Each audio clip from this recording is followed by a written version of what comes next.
friends, today we are going to become more familiar with new lesson 1.4 Journey to the West from Standard 7th English. Actually, in the previous video, I have taught this lesson only for your reading practice. Pronunciation was most important in that video. So today we are going to translate all passages from this lesson. So first of all, I will read passage, then I will try to translate that passage into good Marathi as you can understand all the chapter. Okay, very easily. So try to pay attention towards me. Okay. Now first of all, I am going to read. Journey to the West. Much of the world's literature has been translated into English. In this passage, we learn about an epic novel with the title Journey to the West and its most popular character Sun Wukong or Monkey King. This novel is classic of Chinese literature. It was written in the 16th century by Wu Cheng-in. Does the passage remind you of a few things you read in your history textbook last year? म्हणजे ह्या धड्यातून तुम्हाला असं त्यांनी सांगितले की मागच्या वर्षी तुम्ही इतिहासामध्ये इवान शॉंग विषयी काही वाचले का, तर ते तुम्हाला कदाचित या ठिकाणी आठवेन हा पाठ अभ्यासताना. Much of the world's literature म्हणजे जगातलं बहुतेक जे काही लिटरेचर आहे, जे साहित्य आहे, has been translated into English, ते इंग्लिश भाषेमध्ये ट्रान्सलेट झालेलं आहे. In this passage we learn about an epic novel. या पाठामध्ये आपण एक महाकाव्य पाहणार आहोत. थोडक्यात महाकाव्याची ओळख करून घेणार आहोत आणि त्याचं नाव आहे जर्नी टू द वेस्ट, पश्चिमेकडे केलेला प्रवास. And it's most popular character, आणि त्या पाठातील जे मुख्य कॅरेक्टर आहे ते आहे सन वुकॉंग. त्याचंच नाव आहे दुसरं मंकी किंग. म्हणजे आपल्याकडे जसं रामायणामध्ये हनुमान नावाची जी व्यक्तिरेखा आहे ती प्रसिद्ध आहे, तसं या जर्नी टू द वेस्ट या महाकाव्यामध्ये मंकी किंग हे फेमस कॅरेक्टर आहे. This novel is a classic of Chinese literature. हे अतिशय सुंदर असं लिटरेचर, चायनीज लिटरेचर आहे. चीन हा जो देश आहे त्या चीन देशामध्ये हे अतिशय महत्त्वाचं असं लिटरेचर आहे. लिटरेचर म्हणजे साहित्य. It was written in the 16th century. 16व्या शतकामध्ये हे लिहिलं गेलं. वू चेंग एन हे त्याचे लेखक आहेत. डज द पॅसेज, आणि तिथे पुढं त्यांनी विचारलं आहे की तुम्हाला हा पाठ शिकताना मागील काही आठवते का. मित्रांनो, या ठिकाणी मी सर्कल केलेली ही व्यक्ती पहा. इथे इवान शॉंग यांचं चित्र दाखवलेलं आहे, यांचा फोटो तिथे दाखवलेला आहे. तर इवान शॉंग यांनी चीनमधून भारतामध्ये प्रवास केला होता आणि प्रवास करताना मग त्यांना काय अडचणी आल्या किंवा त्यांना कशी साथ मिळाली कोणाची, हे सगळं काही आपण या पाठामध्ये पाहणार आहोत. ठीक आहे. आता या ठिकाणी वॉर्मअप न घेता आपण डायरेक्ट लेसनकडे जाणार आहोत. Journey to the waste.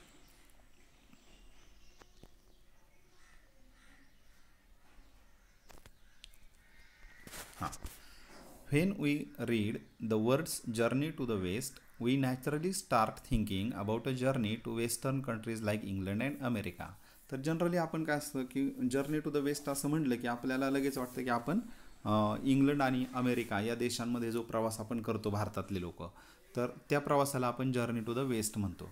But west is a relative term. परंतु पश्चिम ही जी टर्म आहे ही रिलेटिव्ह टर्म आहे की दुसरे लोकसुद्धा समजा आपल्या पूर्वेकडं जे लोक आहेत ते जर विचार करतील तर ते सुद्धा म्हणू शकतात की आम्ही वेस्टला जाणार म्हणजे आम्ही भारतात जाणार असं. For countries to our east we are the west. त्यांच्यासाठी आपण पश्चिम आहोत. This particular journey that we are going to read about was actually a journey from China to our own country. आणि मग हा जर्नी टू द वेस्ट हा जो धडा आहे हा म्हणजे चीनमधून भारतामध्ये येणं, कारण चीन हा आपल्या पूर्वेचा देश आहे आणि पूर्वेच्या देशातून आपल्याकडे येणं म्हणजे त्यांचं पश्चिमेकडे येणं असं त्याचा अर्थ आहे. It was made by the famous 7th century traveller Hiuen Tsang. आणि हा कोणी केलाय प्रवास, तर हा फेमस अगदी 16व्या शतकातले प्रसिद्ध असे प्रवासी असायचे. तर ते त्यापैकी एक इवान शॉंग नावाचे जे प्रसिद्ध प्रवासी आहेत त्यांनी हा प्रवास केलेला आहे. In those days travelling from China to India was not an easy task. One had to travel thousands of miles on foot or horseback, crossing deserts, crossing snow-clad mountains, crossing strange, unfamiliar regions, using roads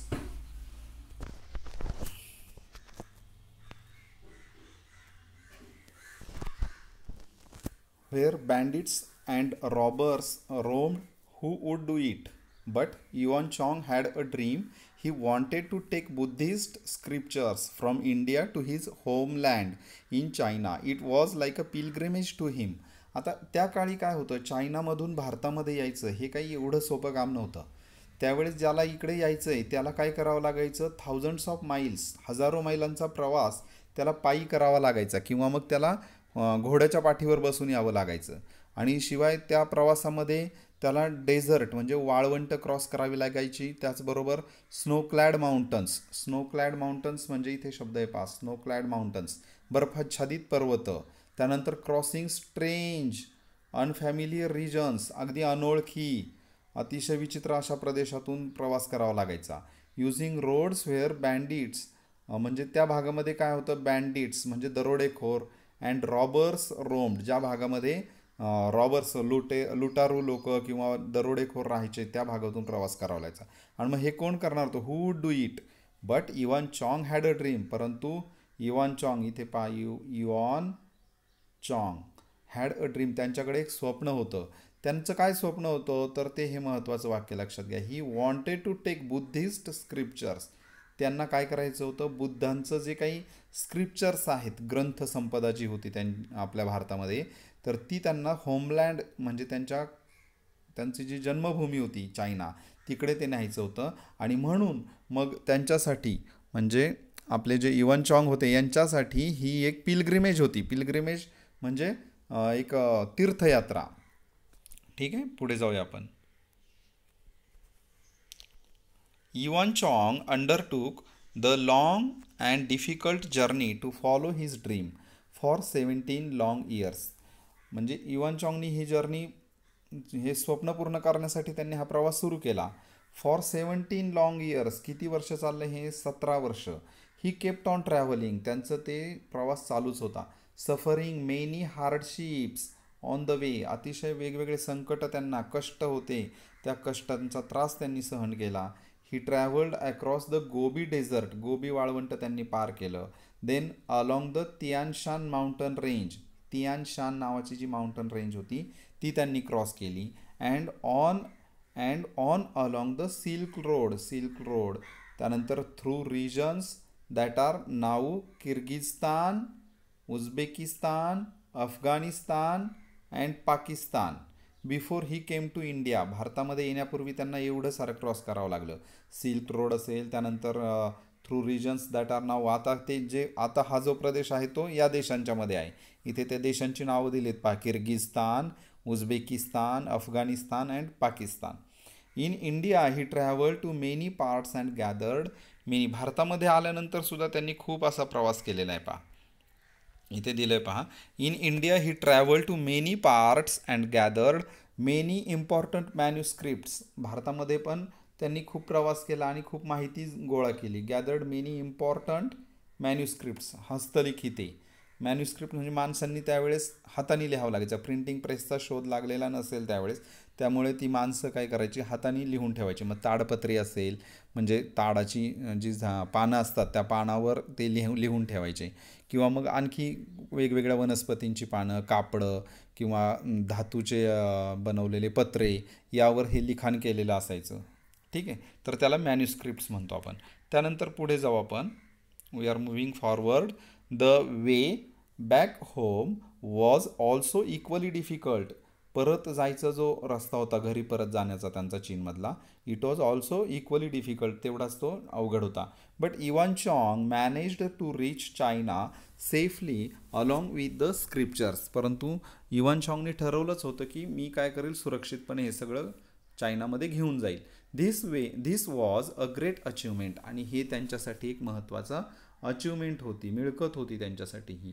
it was almost unbelievable, म्हणजे ते अतिशय अविश्वसनीय काम होतं. चीनमधून 17 वर्षांचा प्रवास करायचा, इकडे यायचं आणि ते घेऊन जायचं सगळं. So much so that people thought that the gods, आणि म्हणूनच सो मच सो ही एक फ्रेज आहे पा, सो मच सो म्हणजे ह्या पहिल्या वाक्य जे आपण पाहिलं, इट वॉज ऑलमोस्ट अनबिलिव्हेबल, ह्या वाक्याला पुष्टी देण्यासाठी, म्हणूनच थोडक्यात that people thought that the gods, म्हणजे लोकांनी मग असा विचार केला की दॅट द गॉड्स,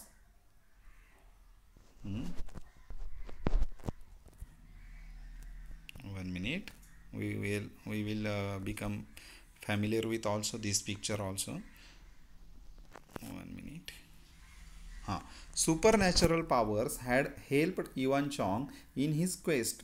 तर युवान चॉंगने ही जी मोहीम हाती घेतली होती इकडे येऊन बुद्धिस्ट स्क्रिप्चर परत न्यायचं, तर त्याच्यामध्ये असं की लोकांनी असा समज केला की सुपर नॅचरल पॉवर्स, आता सुपर नॅचरल पॉवर्स काय असतं तर दैवी शक्ती, ही दैवी शक्तींनी त्यांना मदत केली त्या प्रवासामध्ये. This gave rise to many interesting folk tales, आणि यातूनच अनेक लोककथासुद्धा जन्माला आल्या. फोक टेल्स म्हणजे लोककथा. Centuries later an epic novel called journey to the west was written about this famous pilgrimage.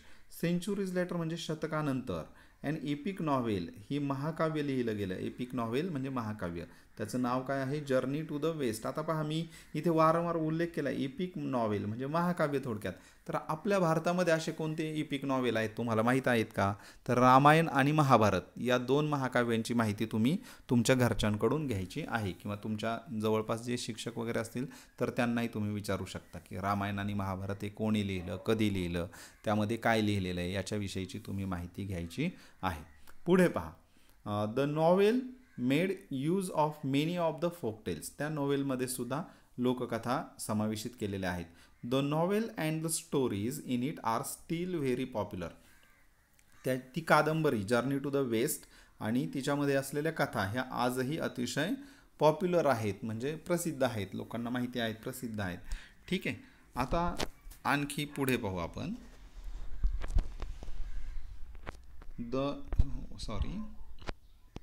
The novel tells us that there are many demons and evil powers who are eager to kill and gobble up the holy monk. Who would save him? Who would vanquish the demons? Well, the Ghanaian deity, who is the goddess of mercy, has seen to that. She has assigned this task to three special people: Sun Wukong or the Monkey King, Zubaji or Pixie, and Shah Ujing or Sand Priest. आता इकडे पहा, the novel tells us that there are many demons. तिथे काय आलं, ह्या नॉवेलमधून काय माहिती होते आपल्याला, novel tells us that there are many demons and evil powers. Demons म्हणजे इव्हिल म्हणजे सैतानी शक्ती थोडक्यात, evil powers. Who are eager to kill and gobble up, की त्या सैतानी शक्ती काय होत्या, हा जो होली मंक होता, होली मंक म्हणजे थोडक्यात युवान चॉंग, ह्या युवान चॉंगला काय करणार होत्या, त्या गॉबल अप करणार होत्या, खाऊन टाकणार होत्या. हू वुड सेव्ह हिम, आणि मग त्याला कोण वाचवल, म्हणून हू वुड व्हँकिश द डेमन्स, मग त्या डेमन्सचा, त्या सैतानांचा, त्या राक्षसांचा पराभव कोण करील बरं. व्हँकिश शब्द आहे पाहिजे, डेमन्स शब्द न्यू वर्ड आहे, व्हँकिश म्हणजे पराभूत करणे, डिफीट करणे. वेल द गॉनियन डेएटी. आता गॉनियन डिएटी म्हणजे ही एक देवता आहे थोडक्यात, गॉनियन डिएटी. चायनामध्ये जसं आपल्याकडे वेगवेगळ्या देवता असतात, लक्ष्मी असते, अंबा असते, किंवा इतर काही देवता असतात, त्या पद्धतीने तिकडची चीनची ही देवता आहे Guanyin deity. Who is the goddess of mercy, ही काय आहे, मर्सी म्हणजे दया, दयेची देवता आहे. हॅज सीन टू दॅट, आणि हे तिने पाहिलं की हे सगळे युवान चॉंगला खायला टपलेले आहेत. She has assigned this task to three special people. तिने सोपवलं हे काम कोणाकडे, थ्री स्पेशल पीपलकडे सोपवलं. कोण होते ते तीन स्पेशल व्यक्ती, सन वुकॉंग और द मंकी किंग. सन वुकॉंगचंच नाव आहे मंकी किंग. झुबाजी और पिक्सी, आणि शाह उजिंग और सँड प्रिस्ट. इथे आपण एकदा चित्र पाहूया, मग थोडंसं आपल्या लक्षात येईल. पहा, we can see here a picture. You can see this one is Yuan Chwang. Okay, हां, Yuan Chwang, he is sitting on the horse. आणि मग त्याचं रक्षण करण्यासाठी तुम्हाला सांगितलं की त्याला ते डेमन्स आणि इव्हिल पॉवर्स त्याच्यावर टपलेल्या होत्या, त्याला गिळंकृत करायला. मग हा मंकी किंग दिसतोय, सन वुकॉंग दिसतोय, हा पिक्सीसारखा चेहरा दिसलेला हा पिक्सी दिसतोय, आणि हा सँड प्रिस्ट दिसतोय. ठीक आहे, तर यांना काय होत्या, अलौकिक शक्ती प्राप्त होत्या. आता ते आपण पुढे माहीत करून घेणार आहोतच. अशा प्रकारे त्याचा तो प्रवास इवान शॉंगचा झालेला आहे. असं एक लोककथा आहे, ती फोकटेल आपण त्याला म्हणू. ठीक आहे, पुढे पाहूया आपण. Now these 3 characters are no sons. म्हणजे ह्या काही संत नव्हते हे तिन्ही कॅरेक्टर्स, पात्र. मग in fact though they all have supernatural powers. Supernatural powers म्हणजे अमानवी शक्ती, की माणूस जे करू शकत नाही त्या शक्ती जेव्हा त्या माणसाकडे असतात, at that time those powers are called as supernatural powers. आपण शक्तिमान वगैरे मालिका पाहतो आहे का नाही, किंवा आणखी वेगवेगळ्या महानायकांच्या कादंबऱ्या असतात, तर त्यामध्ये त्या व्यक्तींना काय असतं, सुपरनॅचरल पॉवर्स प्राप्त झालेले असतात. They are known trouble makers. तर त्यांना म्हणजे they are known trouble makers म्हणजे त्रास उत्पन्न करणारे लोक थोडक्यात. So the gods have thrown them out of heaven. मग गॉडनी काय केलं होतं, देवाने त्या तिघांना thrown them out of heaven, स्वर्गातून खाली फेकून दिलं होतं. However the kind deity Guanyin has offered each of them one. म्हणजे आता ते काहीही असो की बॉ त्यांना खाली टाकून दिलं होतं, पण काइंड डिएटी जी देवता होती दयेची, Guanyin, she has offered each of them one. Next page. More chance. त्यांनी परत एकदा त्या संधी दिली त्या देवतेने की if you help the holy monk, one minute, more chance, संधी देऊन पाहिली. If you help the holy monk in his pilgrimage to India, if you use your powers for this good work, then you may return to heaven. म्हणजे तुम्ही जर त्या युवान चॉंगला ही मदत केली, तो होली पवित्र जो मंक आहे, मंक म्हणजे काय, तर मंक म्हणजे एक भिक्षू आहे का नाही, ज्याने दीक्षा घेतलेली असते आणि जो धर्मकार्य करतो, तर तो त्याला म्हणायचं monk, MONK. In this pilgrimage to India. तुम्ही जर त्या भारतामध्ये आता त्या मंकचा काय होईल, प्रवास चालू होईल, त्याला जर तुम्ही मदत केली तर काय कराल, मी तुम्हाला पुन्हा स्वर्गामध्ये घेऊ शकते. That is why the 3 characters, इथे आहे आपण पहा, that is why the 3 characters have agreed to be Yuan Chwang's disciples and to help Yuan Chwang in his difficult journey. म्हणून मग त्या तिघांनी काय ठरवलं, चला आपल्याला स्वर्गात परत जायचं आहे ना, मग काय करू आपण, इवान चॉंगला प्रवासामध्ये मदत करू. इथे डिसायपल्स एक नवीन शब्द पहा. डिसायपल्स म्हणजे शिष्य. आपण त्याचं शिष्यत्व घेऊ आणि त्याला जे काही लागेल त्याला आपण मदत करूया असं त्यांनी ठरवलं. And sure enough they have many thrilling, exciting and sometimes humorous adventures on the way to holy land. म्हणजे भारतामध्ये येत असताना त्यांच्याकडे खूप त्यांनी उपयोग केला. कशाचा, एक्साइटिंग, अगदी अचंबित करणारे काही त्यांच्याकडे थ्रिलिंग होतं, साहसपूर्ण अशा हरकती होत्या. समटाईम्स ह्युमरस म्हणजे विनोदी ॲडव्हेंचर्स पण होते, की ते हसू येईल आपल्याला असं त्यातून वाटायचं. होली लँड इंडिया, इथे होली लँड आपल्या इंडियाचा उल्लेख केलेला आहे, की पवित्र जमीन थोडक्यात. The most powerful among the 3 disciples is Sun Wukong. ती जे 3 डिसायपल्स होते ना, त्यामध्ये मोस्ट पॉवरफुल कोण होतं का माहिती आहे का, तर तो होता Sun Wukong. Everything about him is extraordinary. त्याच्या बाबतीमध्ये प्रत्येक गोष्ट ही कशी होती, एक्स्ट्रा ऑर्डिनरी, असामान्य होती. He was born when winds blue over a huge stone egg on the flower fruit mountain. आता त्याचा जेव्हा जन्म झाला ना, त्यावेळेस ह्यूज स्टोन एग, तर हे जे एक दगडी अंड आहे व थोडक्यात, on the flower fruit mountain. Flower fruit mountain हे जे पर्वत आहे त्यावर अतिशय जोरात वारं वाहिलं. He is able to transform himself in 72 difficult ways. तर तो स्वतःला 72 प्रकारे तो स्वतःला बदलू शकत होता. Not only that but he can also transform each of his hair strands in to any living or non living thing. म्हणजे तो आपल्या शरीरावरचा असलेला प्रत्येक केस, हेअर स्ट्रँड्स, ते शब्द आहे, hair strands in to any living or non living thing of his choice. त्याच्या मनाला जे येईल ना त्या वस्तूमध्ये किंवा त्या सजीवामध्ये रूपांतर करू शकत होता त्या केसाचं. His as you wish gold banded cudgel is also magical. त्याच्याकडे एक सोटा होता, लाकडी सोटा, आणि तो as you wish gold banded cudgel, तर त्या सोटा जादू करून दाखवू शकत होता. हिज ॲज यू विश, तो जे काही पाहिजे तो ते त्याला द्यायचा.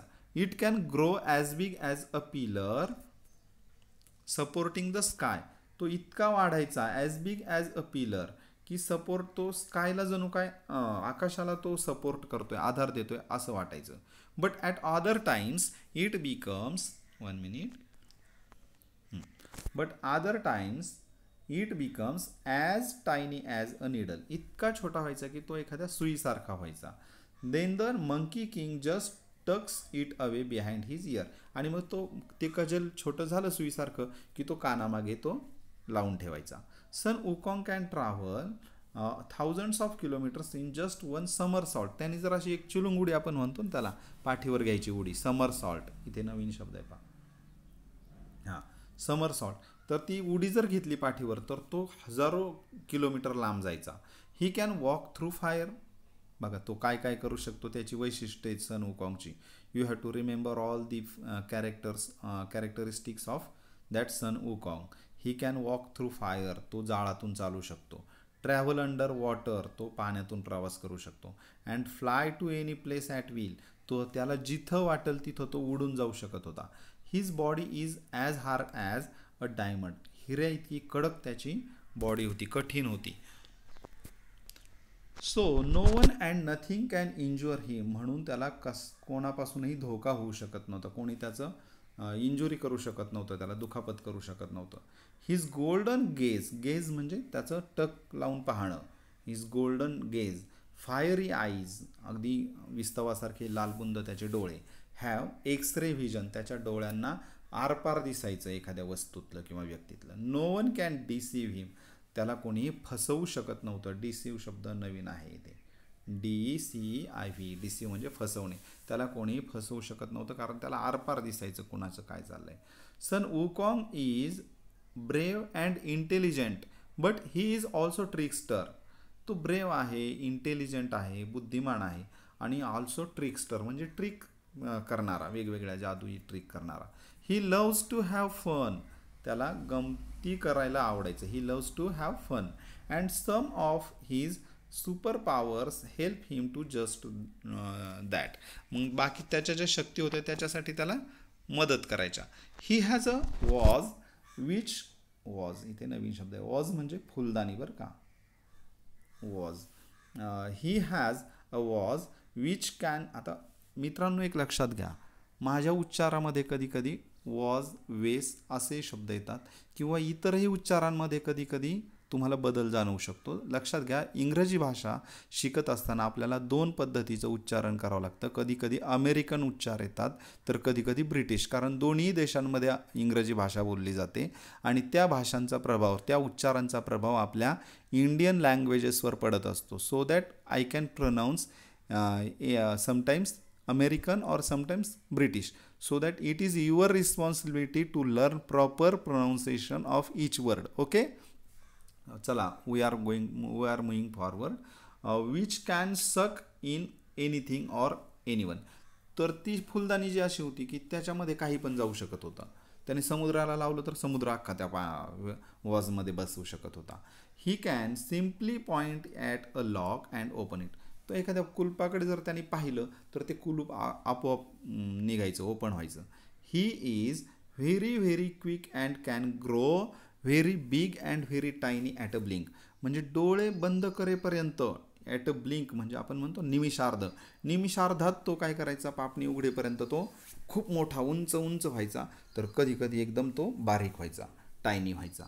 You can imagine how he must have teased his enemies using this tricks, तुम्ही कल्पना करू शकता मग असं ज्याला येत आहे तो त्याने त्याच्या शत्रूला कसा त्रास दिला असेल. ठीक आहे.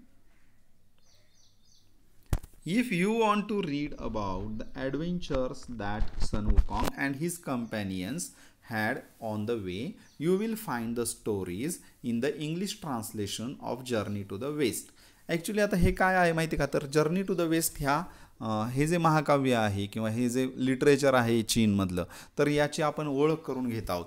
If you want to read about the adventures, तुम्हाला जर याच्या धाडसांची माहिती घ्यायची असेल आणखी, की सन वुकॉंगने आणखी काय काम केलं, that Sun Wukong and his आणि त्याचे कंपॅनियन्स, जोडीदार, त्याचे 2 शिष्य होते ना, पिग्सी आणि तो दुसरा सँड प्रिस्ट, तर त्यांनी ऑन द वे तर तुम्हाला काय करायचं, you will find the stories in the English translation. तुम्हाला इंग्लिश ट्रान्सलेशन त्याचे खूप भेटतील. Journey to the west. Some of the stories have also been turn in to films. काही गोष्टींचं ट्रान्सलेशन फिल्ममध्ये करण्यात आलेलं आहे, चित्रपटांमध्ये. व्हॉट वूड यू, आता इकडे पहा, what would you like better. तुम्हाला काय आवडेल पहा, to read the historical account of Yuan Chwang's travels. म्हणजे ऐतिहासिक त्याचं ते वाचायचं आहे का तुम्हाला, त्याची कारकीर्द, किंवा to read the fantastic stories of Sun Wukong. का सन वुकॉंगच्या तुम्हाला फंटास्टिक स्टोरीज वाचायच्या आहेत. Maybe you should read both to find out what you like better. हां, इथे तुम्हाला छान काम दिले. तुम्ही ते ठरवा की सन वुकॉंगच्या फंटास्टिक स्टोरीज वाचायच्या की युआन चॉंगचं ऐतिहासिक कारकीर्द, त्यांनी तो कधी निघाला, त्याने कोणत्या मार्गाने प्रवास केला, तो भारतामध्ये किती काळ राहिला, इथे कोणत्या कोणत्या ठिकाणांना भेटी दिल्या, हे सगळं तुम्ही अभ्यास म्हणून करायचं का फंटास्टिक स्टोरी म्हणून वाचायच्या, मनोरंजन म्हणून त्याकडे पाहायचं, हे तुमचं तुम्ही ठरवा. परंतु त्यासाठी तुम्हाला दोन्ही गोष्टी कराव्या लागतील आणि मग तुम्हाला ते ठरवावं लागेल की कोणती गोष्ट चांगली आहे. आणि म्हणून शेवटी एक छान एक्सप्रेशन दिलं आहे, हॅपी रीडिंग. तुम्ही वाचा, तुम्हाला वाचण्यासाठी शुभेच्छा. आता या ठिकाणी पहा किती छान ही लेसन होता, पाठ होता. यामध्ये एक छान एक शेवटी तुम्हाला स्वाध्याय दिला आहे, write other expressions like happy reading. You can write different expressions, happy reading, happy watching, happy listening, happy speaking. तर अशा पद्धतीने तुम्ही काय करा, आणखी एक्सप्रेशन्स तयार करू शकता. तर मला अशी आशा आहे की तुम्हाला हा मराठीमध्ये केलेला अनुवाद चांगल्या पद्धतीने समजला असेल. जर तुमच्या काही अडचणी असतील तर मला व्हिडिओ पाहिल्यानंतर कमेंट बॉक्समध्ये कमेंट करा. त्यानंतर मग मला आयडिया येते, मला समजतं की तुम्हाला हा धडा कितपत समजला आहे आणि माझ्या अध्यापनामध्ये मी काय करू शकतो, योग्य ते बदल करू शकतो. ठीक आहे मित्रांनो, तुम्ही यूट्यूबवर जर टाकलं की जर्नी टू द वेस्ट, तर त्याच्या फिल्म्ससुद्धा तुम्हाला पाहायला मिळतील. मनोरंजन म्हणून काही वेळ तुम्ही पाहायला हरकत नाही, परंतु चित्रपट म्हणून त्यावर खूप वेळ देणं कदाचित तुमच्या आरोग्याच्या दृष्टीने चुकीचं ठरेल. ठीक आहे, आता याचा वर्कशॉप जो आहे, इंग्लिश वर्कशॉप, तो आपण नंतर सविस्तरपणे पाहणार आहोतच. तोपर्यंत धन्यवाद. पुढच्या व्हिडिओमध्ये नक्की भेटूया. ठीक आहे, थँक्यू ऑल ऑफ यू.